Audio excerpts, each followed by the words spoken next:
So welcome மாமே. Finally ஒரு வழியா ஸ்பைடர்மேன் பிராண்டுடைய மூவியை பார்த்துட்டு வந்தாச்சு. இது உன் குரல் என்ன வித்தியாசமா இருக்கு அப்படின்ற மாதிரி சொன்னீங்கன்னா, என்னோட குரல் தான். தலைவனோட தரிசனத்தை பார்த்து கத்தி கத்தி தொண்டெல்லாம் கிழிஞ்சு போச்சு. சரி, தொண்டை தான் அப்படி இருக்குன்னு பார்த்தா காதுல எதுவுமே கேட்க மாட்டேங்குது. வரப்ப பேசுறதே கேட்கல. ஏன்னா தலைவனோட தரிசனத்தை பார்த்து எல்லாம் வெறி கொண்டு கத்த ஆரம்பிச்சிட்டாங்க. காது இதெல்லாம் கிழிஞ்சு போச்சுங்க. ஸோ நான் போனது சின்ன தியேட்டரா இருந்தாலும் FTFS ஃபுல்லா தான் படம் ஓடிச்சு.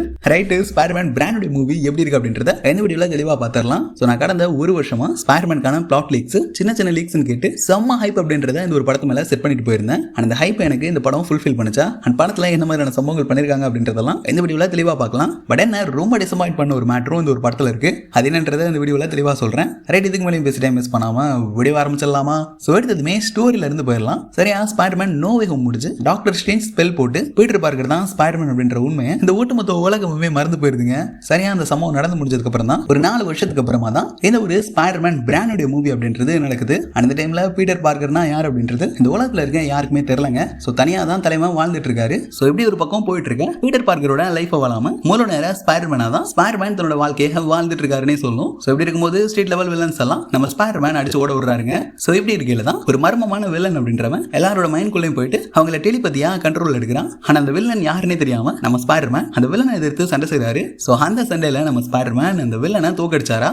ஒரு பக்கம் தனக்குள்ளே எவால்வ் ஆயிட்டு அந்த பவர்ஃபுல்லான வில்லன் யாருன்னு தெரியாத வில்லனையும் நம்ம ஸ்பைடர்மேன் இப்படி தோக்கடிக்கிறாரு அப்படின்றது தான் இந்த மூவியோட ஒட்டுமொத்த கான்செப்டும். சோ எடுத்ததுமே எனக்கு இந்த ஸ்பைடர்மேன் பிராண்டோட மூவில எதெல்லாம் பிளஸ்ஸா தோணுச்சு அப்படின்ற மாதிரி கேட்டீங்கன்னா, நம்ம டாம் ஹாலண்ட் ஸ்பைடர்மேனோட அந்த ஒரு ஆக்டிங் தான் சொல்லுவேன். தலைவன் ஸ்பைடர்மேனா நடிக்கலங்க, ஸ்பைடர்மேனாவே வாழ்ந்திருக்காரு. சோ நம்ம இதுக்கு முன்னாடி பார்த்த ஸ்பைடர்மேன் மூவிஸை விடையும் இந்த மூவில உங்களுக்கு ஸ்பைடர்மேன் எமோஷனலா பயங்கர கனெக்ட் ஆவாரு. சோ நோ வே ஹோம் மூவியோட அந்த ஒரு எண்டிங்ல நம்ம எந்த அளவுக்கு மனசு உடைஞ்சு போயிருப்போமோ அந்த அளவுக்கு எமோஷனல் அப்படின்றத இந்த த்ரூ அவுட் மூவில ஃபுல்லாவே கேரி பண்ணிருந்தாங்கன்னு தான் சொல்லணும். அந்த எமோஷனலா தலைவனோட ஆக்டிங் எல்லாம் வேற மாதிரி இருந்துச்சுங்க. டாம் ஹாலண்ட் ஸ்பைடர்மேன் ஃபேன்ஸ் எதிர்பார்க்கறத விடையும் அவரோட ஆக்டிங் அப்படின்றது செம்ம ஸ்ட்ராங்கா இருந்துச்சு. அவரோட ஆக்டிங் அப்படின்றது வேற லெவலுக்கு இருந்துச்சுன்னே சொல்லணும். இது கூடவே எம்ஜியோட ஆக்டிங்கா இருக்கட்டும், நெட்கான ஆக்டிங்லாம் நம்ம பார்த்துருப்போம்ல, அதை விடையும் கம்மியா இல்லாம அந்த ரோலுக்கு ஏத்த அளவுக்கு சமத்தரமா பண்ணிருக்காங்கன்னே சொல்லணும். அண்ட் இது நோ வே ஹோம் மூவி அளவுக்குலாம் பயங்கர ஆக்ஷன் பேக்கடா இருக்காது. ஆக்ஷன் அப்படின்றது பார்ட் ஆஃப் த ஸ்டோரியில இருக்கும். பட் இது full and full action movie கிடையாது. ஸ்ட்ராங்கான எமோஷனுக்குள்ள அங்கங்க ஆக்ஷனை செட் பண்ணி வச்சிருப்பாங்க. ஸோ அதுதான் இந்த மூவில பெரிய பிளஸ்னே சொல்லணுங்க.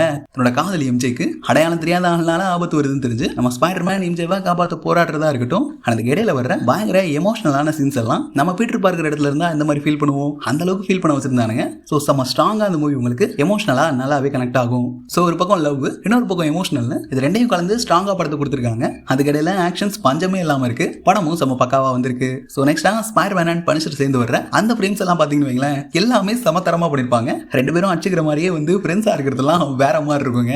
ஸோ இங்கே பனிஷரோட மைண்ட் செட் அப்படின்றது எவனா இருந்தாலும் போட்டு தள்ளிட்டு போயிட்டே இருக்கணும்ன்றது தான். நம்ம ஸ்பைடர்மேனுக்கு யாரையுமே கொல்லக்கூடாதுன்ற மைண்ட் செட். இந்த வெவ்வேறு மைண்ட் செட்ல இருக்கவங்க ரெண்டு பேரும் ஒன்று சேர்றாங்க. ஆனா அப்படி சேரும்போது தனக்குள்ளேயே சண்டை போட்டுட்டு எனிமீஸையும் எதிர்த்து அடிக்கிறாங்க. அண்ட் கடைசியில ஸ்பைடர்மேன் அண்ட் பனிஷர் சேர்ந்து ஒரு தரமான சம்பவத்தை எண்டிங்ல பண்ணிருப்பாங்க பாருங்க. அதெல்லாம் சீரியஸா வேற லெவல்ல இருக்கும். எனக்கு என்னன்னா, அந்த ஸ்கிரீன்ல நம்ம ஸ்பைடர்மேன் அண்ட் பனிஷர் ரெண்டு பேரும் ஒன்னா பார்த்துட்டு என்னடா இவங்களுக்கான ஸ்கிரீன் டைம் அப்படின்றது ரொம்ப கம்மியா இருக்கு, இன்னும் கொஞ்சம் கொடுத்துருக்கலாமேடான்ற மாதிரி தான் ஃபீல் ஆச்சு. சத்தியமா பனிஷர் அண்ட் ஸ்பைடர்மேனா ஒன்னா நீங்க ஸ்கிரீன்ல பாத்தீங்கன்னா செம என்ஜாய் பண்ணி படத்தை பார்ப்பீங்க. அந்த அளவுக்கு செம ஃபன்னா இருக்கட்டும். ஆக்ஷன்லாம் ரெண்டு பேரும் பட்டை கிளப்பிருந்தாங்கன்னே சொல்லணும். நான் கூட பனிஷர் உள்ள எடுத்துட்டு வந்து வேஸ்ட் பண்ணிடுவாங்கன்னு நினைச்சேன். பட் ரொம்பலாம் யூஸ் பண்ணல. அதுக்குன்னு ரொம்ப வேஸ்ட் பண்ணாங்கன்னு சொல்ல முடியாது. ப்ரோ பனிஷர் பத்தி பேசிட்டு இருக்க, ஹல்க் இந்த மூவில இருக்காரு, அவரை பத்தி எதுவுமே சொல்ல மாட்டேன்ற மாதிரி கேட்டீங்கன்னா, ஹல்க் இந்த மூவில இருக்காரு. அவர் வர சீக்வன்ஸ் எல்லாம் சம்பவம் பண்ணிருக்கானுங்க. ஆனா அதுக்கு பின்னாடி ஒரு மன உளைச்சல் இருக்கு. அது அப்படியே பின்னாடி சொல்றேன். அண்ட் படத்துல ஆக்ஷன் சீன்ஸ் பத்தி எல்லாம் பேசி ஆகணுங்க.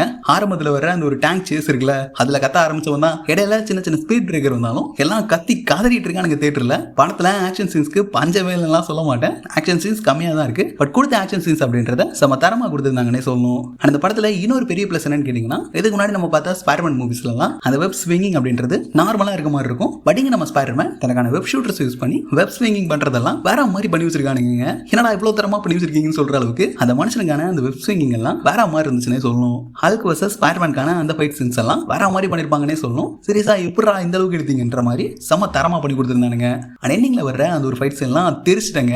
ஹேண்ட் வர்சஸ் ஸ்பைடர்மேனுக்கான அந்த ஒரு ஃபைட் வரும். ஹேண்ட் சும்மாவே போட்டு பொழப்பானுங்க. ஆனா அப்ப அவங்களோட கண்ட்ரோல்லே இருக்க மாட்டானுங்க. ஆனா அப்பெல்லாம் ஸ்பைடர்மேன் ஒரு சம்பவம் பண்ணுவா இருப்பாருங்க. அதெல்லாம் பக்கா தியேட்டர் மூவ்மெண்டா இருக்கும். விஷுவல் எஃபெக்ட்ஸா இருக்கட்டும், விஎஃப்எக்ஸ் எல்லாம் எந்த அளவுக்கு தரமா பண்ண முடியுமோ அந்த அளவுக்கு தரமா பண்ணிருந்தாங்க. பட் ஒரு சில இடங்கள்ல லைட்டா சொதப்பியும் வச்சிருந்தாங்க. அதுங்கன்றத பின்னாடி பார்க்கலாம். சோ எனக்கு தெரிஞ்சு எல்லா பாசிட்டிவ்ஸையும் கவர் பண்ணிட்டேன்னு நினைக்கிறேன். சோ இப்போ நெகட்டிவ்ஸ் சொல்ல முடியாது. சோ நெகட்டிவ்ஸ்ன்றதை விட இதை கொஞ்சம் மாத்திருக்கலாம், இதை கொஞ்சம் இம்ப்ரூவ் பண்ணிருக்கலாம் அப்படின்ற மாதிரி எனக்கு தோன்ற விஷயங்களை உங்ககிட்ட ஷேர் பண்றேன். சோ படத்துக்கு போனதுமே ஃபர்ஸ்ட் ஹாஃப் அப்படின்றது செம்ம ஸ்பீடா உங்களுக்கு போகும். எந்த இடத்துலயுமே உங்களுக்கு லேக்ன்றது ஃபீல் ஆகாதுங்க. பட் இந்த செகண்ட் ஹாஃப்ல எமோஷனல் சீன்ஸ் வச்சதை இன்னும் கொஞ்சம் ஷார்ட் பண்ணிருக்கலாம். லைக் அந்த படத்துக்கு அது தேவைதான். பட் இந்த எமோஷனல் சீன்ல போட்ட டைம் இன்னும் ஒரு சில ஆக்ஷன் சீன்ஸ்ல போட்டிருந்தா இனிமே சமத்தரமா வந்திருக்கும். இதுக்கு மேல பேசினா நான் ஸ்பாயில் பண்ணிடுவேங்க. நான் ஒரு ஓட்டவாயி. ஸோ படத்துல அங்கங்க சின்ன சின்ன ஸ்பீட் பிரேக்கர் மாதிரியான சின்ன சின்ன லேக் உங்களால ஃபீல் பண்ண முடியும். ஸோ எனக்குமே ஃபீல் ஆச்சு. ஸோ செம்ம ஹையா படம் போயிட்டு இருக்கும்போது டக்குன்னு ஒரு சின்ன லோ கொடுத்து திரும்ப ஹையா படத்தை ஏற்றுவாங்க. ஸோ அதெல்லாம் கரெக்டா வேணும் தான். ஆனா கிளைமேக்ஸ்ல அது கொஞ்சம் அதிகமா இருந்த மாதிரி ஃபீல் ஆச்சு. நெக்ஸ்டா வில்லன்ங்க இவ்வளவு வில்லன்ஸ் வச்சிருந்தானுங்க. எந்த வில்லன்ஸையுமே பெருசா யூஸ் பண்ணல. ஸோ பெருசா வில்லன் காட்டினாலும் அவன் ஏன் வில்லனா மாறினா, ஆனா இவனுக்கு எப்படி பவர்ஸ் வந்துச்சு, அந்த பிளாஷ்பேக் அப்படின்றத தெளிவாவே சொல்லாம வழக்கமா வில்லன் பாதிக்கப்பட்டிருக்காண்டா, இதனாலதான் அவன் வில்லன் ஆனா, இதனாலதான் அவன் பழி வாங்குறான்னு மொக்க பிளாஷ்பேக் கொடுத்து வச்சிருக்கானுங்க. சரி வில்லன்னா அவனுக்கு ஒரு ஸ்ட்ராங்கான மோட்டிவ் இருக்கணுங்க. அந்த ஸ்ட்ராங்கான மோட்டிவ் இந்த படத்துல இருக்கு. அதை ஸ்ட்ராங்கா படத்துல காட்டிருக்காங்களான்னா அதுதான் இல்லைன்னே சொல்லுவேன். ஸோ இது ஒரு வில்லன் டெம்ப்ளேட்டா மார்வல் மாத்தினாங்கன்னா நல்லா இருந்திருக்கும். வில்லனை பயங்கர ஸ்ட்ராங்கா காட்டிருக்காங்க. இவனை எப்படா நம்ம ஸ்பைடர்மேன் டிஃபீட் பண்ண போறான்ற அளவுக்கு வில்லன் வேற லெவல் வில்லனிசம்லாம் பண்ணுவான். லைக் சொன்னா ஸ்பாயில் ஆயிடும். பட் ஒரு சீனை மட்டும் சொல்றேன். ஒரு எமோஷனலான சீன் அப்படின்றது அப்படியே படத்தில் நடந்துட்டு இருக்கும்போது வில்லன் உள்ள என்ட்ரி கொடுத்து ஒரு வேற மாதிரி சம்பவத்தை பண்ணுவான். டேய் உனக்குலாம் மனசாட்சியே இல்லையாடா அப்படின்ற அளவுக்கு தான் அந்த சீக்வன்ஸை பார்க்கும்போது நமக்கு ஃபீல் ஆகும். அந்த இடத்துல வில்லன் எந்த அளவுக்கு மோசமானவன் அப்படின்றத நீங்க நல்லாவே ஃபீல் பண்ண முடியும். அதெல்லாம் ஓகே தாங்க. பட் இந்த வில்லனுக்கான பேக் ஸ்டோரி அப்படின்றது நம்ம ஸ்ட்ராங்கா ஒன்றும் கிடையாது. ஸ்ட்ராங்கா இருக்கும்னு நினைச்சு வச்சிருக்காங்க. ஆனா அது எனக்கு பெருசா ஓகே ஆகல. வில்லனுக்கு பவர்ஸ் எங்க இருந்து வந்துச்சுன்னு இனிமே தெளிவா எக்ஸ்பிளைன் பண்ணிருக்கலாம். அது கூடவே வில்லன் ஏன் வில்லனா மாறினா அப்படின்றத ரொம்ப ஷார்ட்டா சொன்ன மாதிரி இருந்துச்சு. ஸோ இவ்வளவு ஷார்ட்டான ஃபிளாஷ்பேக் நான் எதிர்பார்க்கவே இல்லைங்க. அண்ட் அதே மாதிரி ஏகப்பட்ட வில்லன்ஸ் இந்த மூவில இருக்காங்கன்ற மாதிரி தான் நானுமே எதிர்பார்த்து போனேன். ஆனா எனக்கு பெரிய ஏமாற்றம் தாங்க இருந்துச்சு. ரெண்டு மெயின் வில்லன் தான். ரெண்டு மெயின் வில்லனுக்கான மோட்டிவுமே பெருசா அந்த மூவில இல்ல.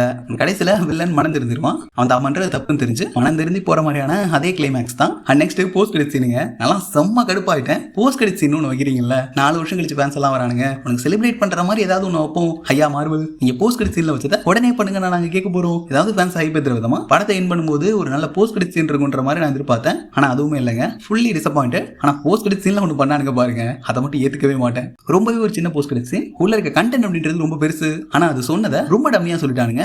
அது மட்டும் தாங்க என்னால ஏத்துக்கவே முடியாது. போஸ்ட் கிரெடிட் சீனை மட்டும் மாத்தி கொடுறா மார்வல், காம்ப்ரமைஸா போயிடலாம். அந்த படத்தை எல்லாருமே நோ வே ஹோம் மூவி கூட கம்பேர் பண்ணி பேசிட்டு இருக்காங்க. ஐயா அது மல்டிவர்சல் மூவி, அதனாலதான் 2 ஸ்பைடர்மேன்ஸ் உள்ள இறக்கி உங்களே சர்ப்ரைஸ் பண்ற மாதிரியான ஏகப்பட்ட விஷயங்களை நீங்க மூவில பார்த்திருப்பீங்க. ஆனா இது ஒரு கிரவுண்ட் லெவலான ஸ்டோரி தாங்க. இந்த ஸ்டோரிக்கு எந்த அளவுக்கு தரமா பண்ண முடியுமோ அந்த அளவுக்கு தரமான படமா தான் கொடுத்திருக்காங்க. நோ வே ஹோம் மூவி அளவுக்கு சர்ப்ரைசிங் எலிமெண்ட்ஸ் எல்லாம் எதிர்பார்க்காதீங்க. அந்த அளவுக்குலாம் அந்த படத்துல இருக்காது.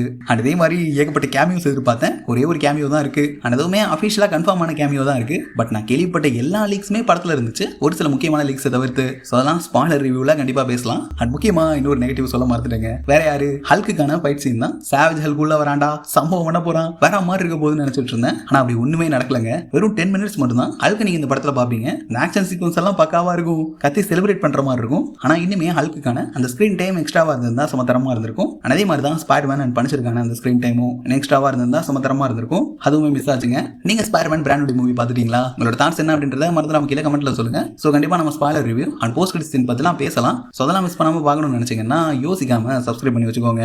ரைட், ஸ்பைடர்மேன் ஃபேன்ஸ் பட்டாசை போட்டு செலிப்ரேட் பண்ற அளவுக்கு படத்துல எல்லாமே சமதரமா இருக்கும். சோ எனக்கு தெரிஞ்சு டூம்ஸ்டேல பெரிய சம்பவம் பண்ண போறானுங்கன்னு நினைக்கிறேன். சோ அதனால ஆக்ஷன் அந்த பக்கம் தள்ளிட்டு ஸ்பைடர்மேனை எமோஷனலான ட்ராக்லயே எடுத்துட்டு போயிருப்பாங்கன்னு நினைக்கிறேன். இப்படி சொல்லி மனசு தேடிக்க வேண்டியதுதான். ஸ்பைடர்மேன் ஃபேனா இருந்து இந்த அளவுக்கு கூட முட்டு கொடுக்கலனா இப்படி.